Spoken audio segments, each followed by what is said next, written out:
बहराइच जिलाधिकारी मोनिका रानी ने महर्षि बालिक चिकित्सालय के इमरजेंसी सहित विभिन्न वार्डों, ओपीडी, पैथोलॉजी, रक्तकोष, पंजीकरण एवं औषधि वितरण काउंटर, फिजियोथेरेपी कक्ष एवं एनसीडी क्लिनिक साथ ही 100 बेडों महिला विंग में संचालित वार्डों, प्रसव कक्ष इत्यादि का निरीक्षण कर मरीजों व उनके तीमारदारों से आवश्यक जानकारी प्राप्त की। विभिन्न वार्डों के निरीक्षण के दौरान डीएम ने मरीजों के साथ साथ मरीजों के तीमारदारों से चिकित्सालय द्वारा प्रदान की जाने वाली सेवाओं एवं सुविधाओं के बारे में फीडबैक प्राप्त करते हुए मुख्य चिकित्सा अधीक्षक को निर्देश दिया कि चिकित्सालय में आने वाले सभी मरीजों को शासन द्वारा अनुमय सुविधा प्रदान की। शीतलहर के मद्देनजर रखते हुए डीएम ने सीएमएस को भी यह निर्देश दिया कि मरीजों के साथ आने वाले तीमारदारों के लिए आवश्यकता अनुसार जगह जगह अलाव जलवा दें तथा रैन बसेरे की व्यवस्था में भी माकूल बंदोबस्त रखा जाए ताकि किसी भी जरूरतमंद को ठंड के मौसम में कोई दिक्कत न हो। वहीं महिला विंग के निरीक्षण के दौरान डीएम ने तीमारदारों की सुविधा के लिए बेंच की पर्याप्त व्यवस्था की जाए।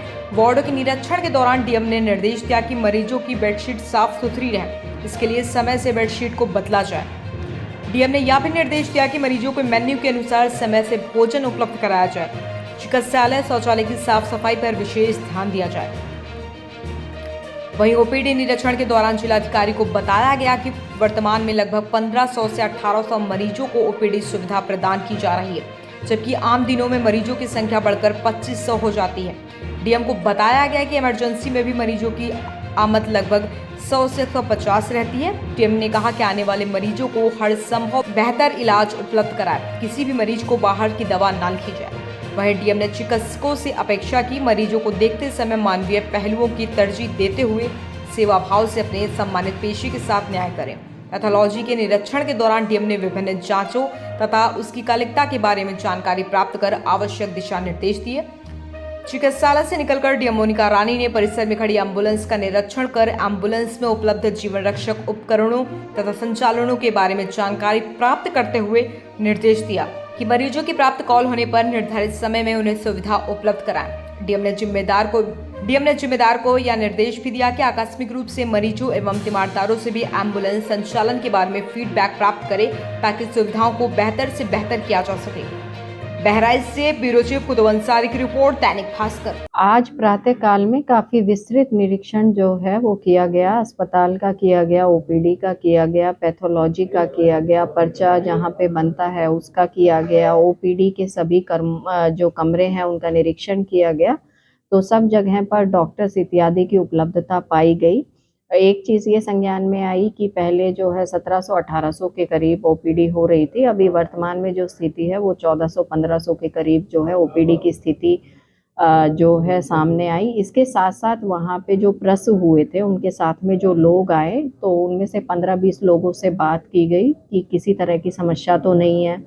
जो वहाँ पे भर्ती थे उन लोगों से भी पूछताछ की गई कि खाने की क्या सुविधा रही है, आप लोगों को लंच, ब्रेकफास्ट और डिनर का जो है वो मेन्यू सही तरीके से मिल रहा है या नहीं मिल रहा। इसके अलावा विभिन्न तलों का जो है काफ़ी विस्तृत निरीक्षण किया गया। उसमें सिविल कार्य में कुछ सुधार करने के निर्देश दिए गए, साफ सफाई व्यवस्था के बारे में निर्देश दिए गए, बेडशीट इत्यादि के चेंज कराने के संबंध में कुछ निर्देश दिए गए थे। पैथोलॉजी का भी निरीक्षण किया गया था। वहाँ पे भी ये पूछा गया कि रीजेंट्स इत्यादि की कोई कमी तो नहीं है या किसी विशेष दवा की कोई अनुपलब्धता तो नहीं है। तो ऐसी स्थिति संज्ञान में नहीं आई। अब शीघ्र ही मेडिकल कॉलेज में, क्योंकि डायलिसिस का तो यूनिट का तो शुभारंभ जो है वो किया जा चुका है, इसके साथ साथ अमृत फार्मेसी का और सीटी स्कैन की सुविधा जल्दी ही जनपद वासियों को मिलेगी। तो ये लगातार निरीक्षण जो हैं वो कार्यालयों में होते रहेंगे। इसका मुख्य उद्देश्य केवल यही है कि जनता परेशान ना हो, उन पर सभी सुविधाएं समय से पहुंचे, सुलभ हो और किसी का शोषण ना हो। के बारे में निर्देश दिए गए। वहाँ पे कुछ संख्या कम मिली थी तो उसे उन संख्या बढ़ाने के लिए निर्देशित किया गया। अभी वो सायंकाल पे अलाव जलवा रहे थे तो उनको कहा गया है कि दिन में भी आप वहाँ पर, अगर मौसम इस तरीके से रहता है तो दिन में भी अलाव की संख्या बढ़ाएं। और मेडिकल कॉलेज में मेरे द्वारा भी वहाँ पे निरीक्षण करके कंबल वितरण का कार्य किया गया था। अभी हम विकसित भारत संकल्प यात्रा के माध्यम से भी जो हमारे गाँव में होते हैं तो वहाँ पे माननीय जनप्रतिनिधियों से भी रिक्वेस्ट करेंगे कि वो जो कंबल वितरण का कार्य करें।